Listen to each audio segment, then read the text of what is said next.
let's have a look at the big Agnes Copper Spur 2-person tent. This is the XL version I have here. So it comes in a bag like this, compared to a regular bag where you stuff it from the top. This one you stuff from the side, and you also have compression straps here. It's quite long, so for people liking to have put this like this in the backpack, it may be too wide. At least you need a large backpack, but sure, you can remove the poles and pack the rest. The package total isn't that big for a large 2-person tent like this. Okay, this is how the tent comes when shipped.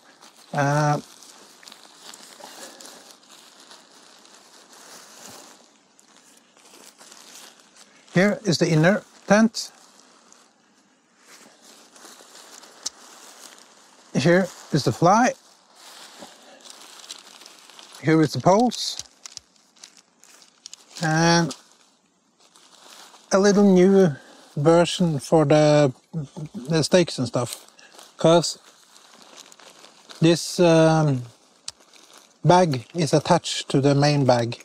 So I think the idea is that you don't misplace it or something, but also it's not that long, so it will be difficult to add some other stakes in it. But inside have a splice for repair, and it's 4 guy lines. At first I thought this was for the tent, but this is for making the awning on the fly I'm going to show you later. The 4 guy lines on the tent is already attached. And there are some stakes. I haven't used them yet because I used some other stakes when I used it. A little different than I'm used to, but well, we see how they fare. At least there's some strings attached to it. So this is how it's shipped. Everything complete, including the guy lines, the extra guy lines for making the awning. So this is more like a peg I will use for guy lines. It's a little longer, a little wider, still very light. So yeah. The tent comes with 11 stakes. I'm not sure why it's 11. Maybe it's 10 and you have 1 spare.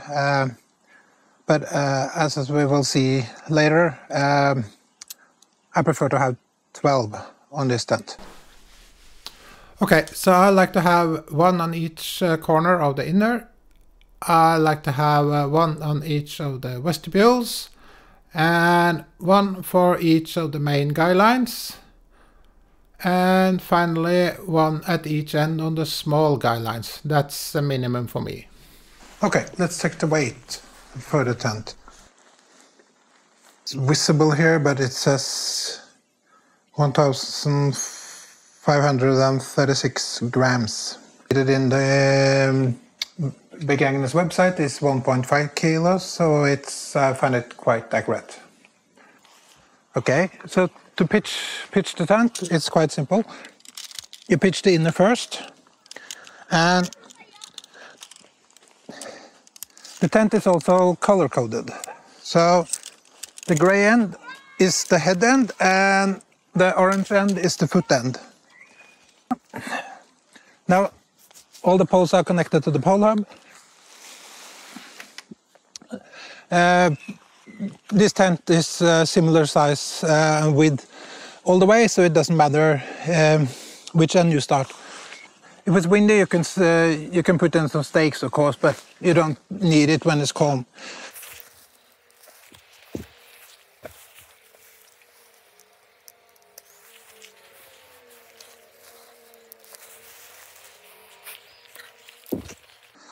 So I've just put up the main poles. You have this crossing pole. It's a little strange compared to what I'm used to, but it should be placed over here once you clipped up the inner. So to clip the inner, you have these clips. It's very easy to set up tints like this.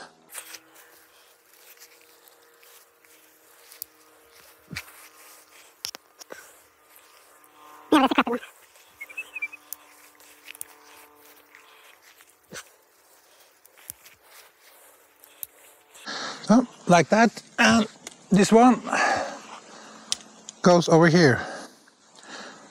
A little strange pattern, but I think it works. If there will be some wearing here over time, I don't know. And here you have small rubber clips that goes into here.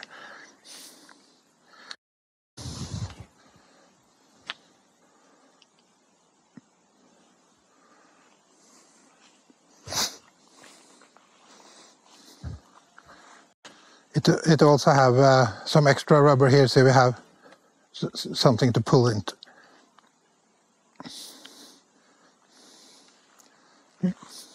Like that.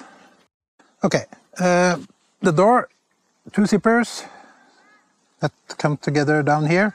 I think earlier there was a loop here, but that's always a weak point, so now there are two zippers. Some like to, when there was one complete zipper, they like to have this one up here or so, but yeah, it's fine. And it's line pullers here, and so it's easy to grab into.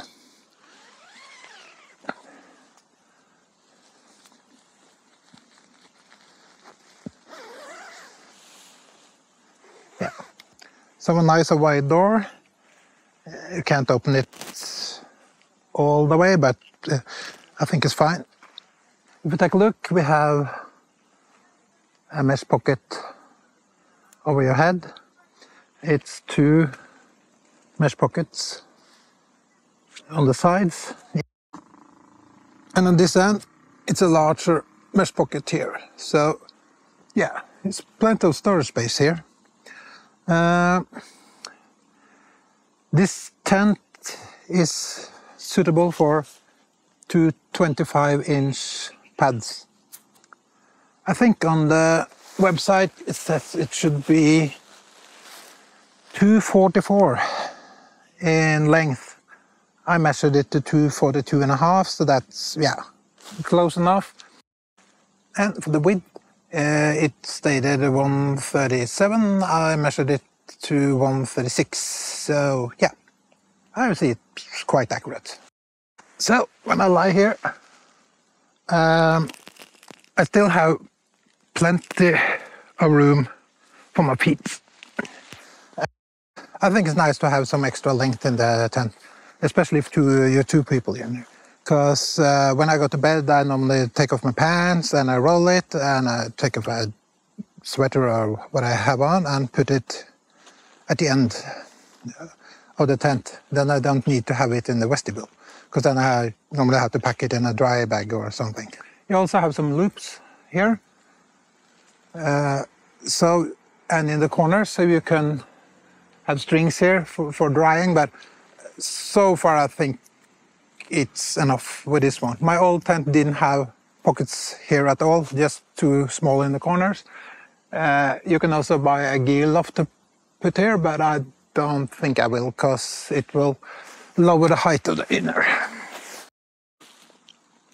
Okay, for the zippers on the inner, you also have some extra fabric here, so it will stay definitely closed, but there's an issue with that, because when you pull it here, it can, yeah, kind of snag. You pull that one down. Look here now. You see, it's not completely closed.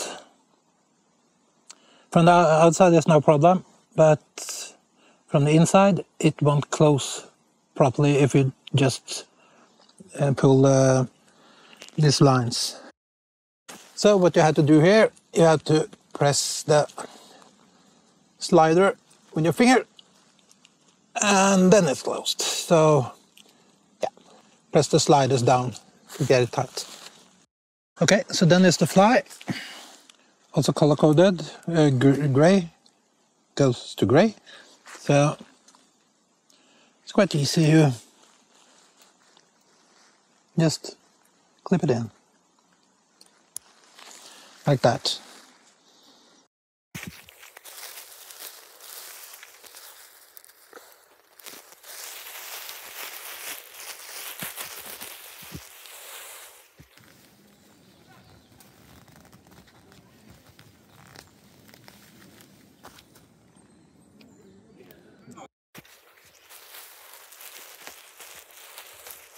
And here is the orange clips to the...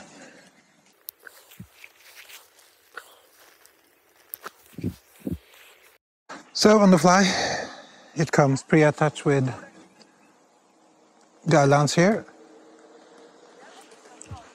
on both sides and one down here on both sides. This one is important for the ventilation. You also have a vent on top that you put up with this bar with the Velcro. It's not that easy to do it one-handed, but yeah, it works. Yeah. This also has some bagnet here as well. For the vestibule, you have the zipper here. It has a flap. It will snag to the zipper sometimes, but that's how it is. And you also have a zipper here. The same on both sides, so you can... Now it won't look perfect because I have not staked it and stuff, but like this.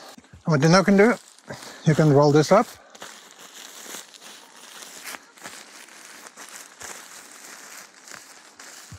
And there's some clips up here and a loop on the inside.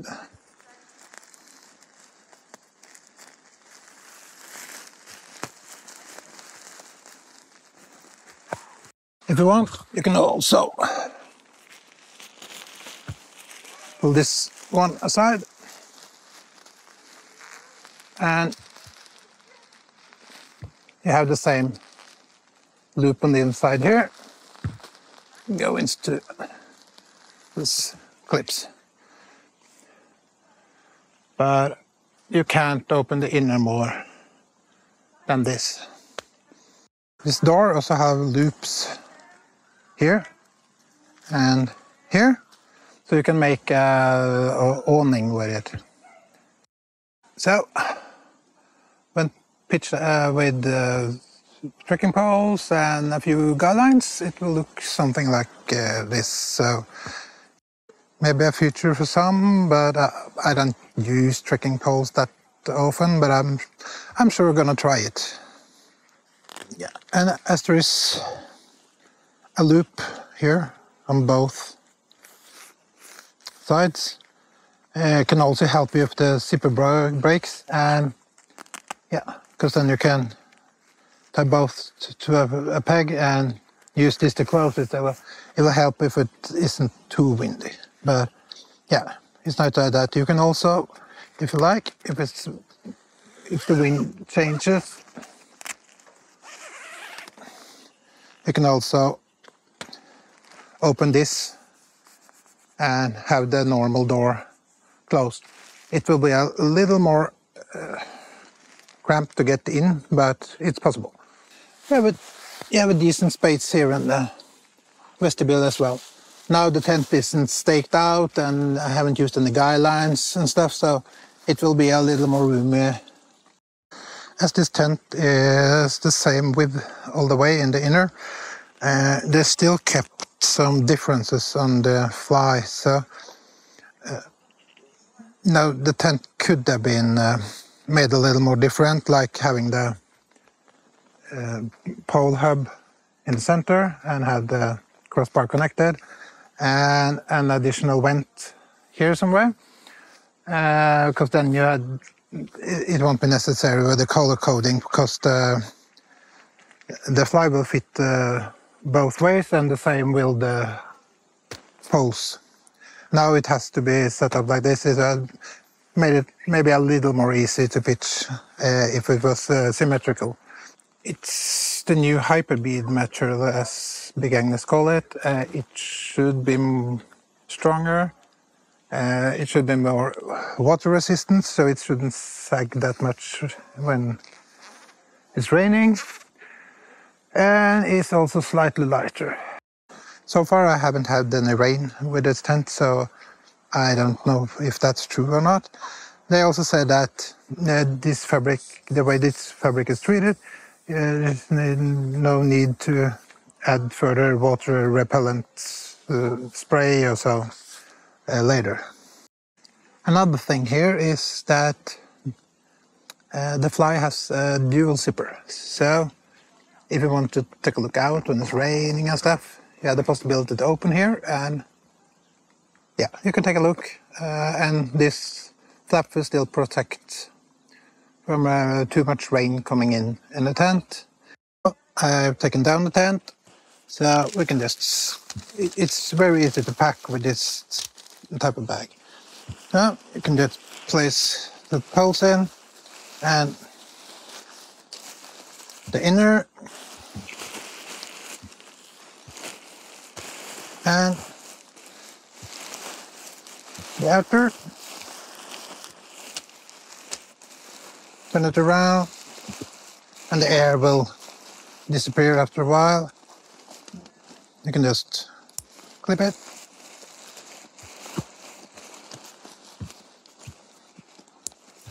There it is. And then you can pull these compression straps tighter if you like to, but I normally don't used to do that when it's just for storage. So it's an easy bag to use. Okay, one thing I don't like about the tent is that the clips here, it can move freely all the way. So when you place the inner down on the ground, this clip can go downwards and hit the ground and get dirt and stuff inside. I've seen some videos and read about the people having problems with this as it gets dirt in, and they can't clip it together. So be sure to, when you put it down, hold it or yeah, have a rubber band when it's packed so it don't get done. I haven't found a solution yet. I think if you just put a small rubber band around, it won't move that freely. I haven't done it yet. Or there should be something on the gray material here that stops it about here so it can't turn over. Another thing I'm not a big fan of is that they placed a multicolor logo here. Often Big Agnes tents are orange and yeah, yellow and stuff, so they're quite bright anyway, but well, they had an olive one earlier. This is more a forest green, and yeah, I think it can be a little more neutral when you have a stealth-like tent like this.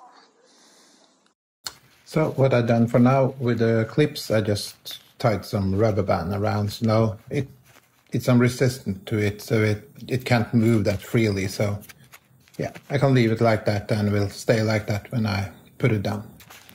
So what to say about this tent? Well, quality-wise this looks fine. Just be aware of the clips and the extra fabric at the inner zippers. The price is $629.95 US dollars. It's $80 more expensive than the regular 2-person, and it's even more expensive than the 3-person version.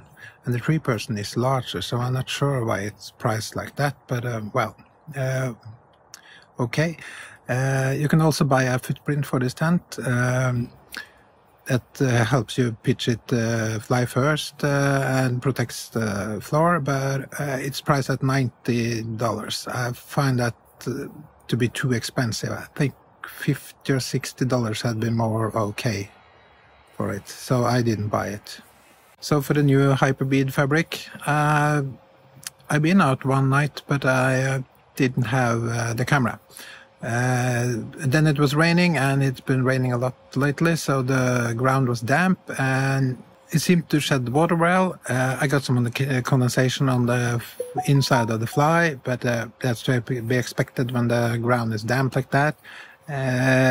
Even if I got a lot of condensation on the inside of the fly, it was no condensation on the inner tent that night. So it's difficult to say if the fabric soaks up water, because the fly was wet on the outside and the inside. So I didn't have a lot of tension in the fly, but it didn't seem to sag that much when it got wet. So yeah, I had to check that on another trip where I can pitch it more properly. So who's this tent for? Well, definitely if you're a tall person, you should look at it, because it's plenty of space lengthwise in the tent. It's a real good 3-season tent. It's not an expedition tent, but yeah. As it's a lot of mesh in the inner, it won't be the best solution if it's really cold, but you won't get any condensation in the inner tent either. And of course, if you need a real 2-person tent that can fit 2 25-inch pads, it's a really good option. Big Agnes is a really popular brand, and I understand why. So that's for now. I hope you enjoyed, and see you later.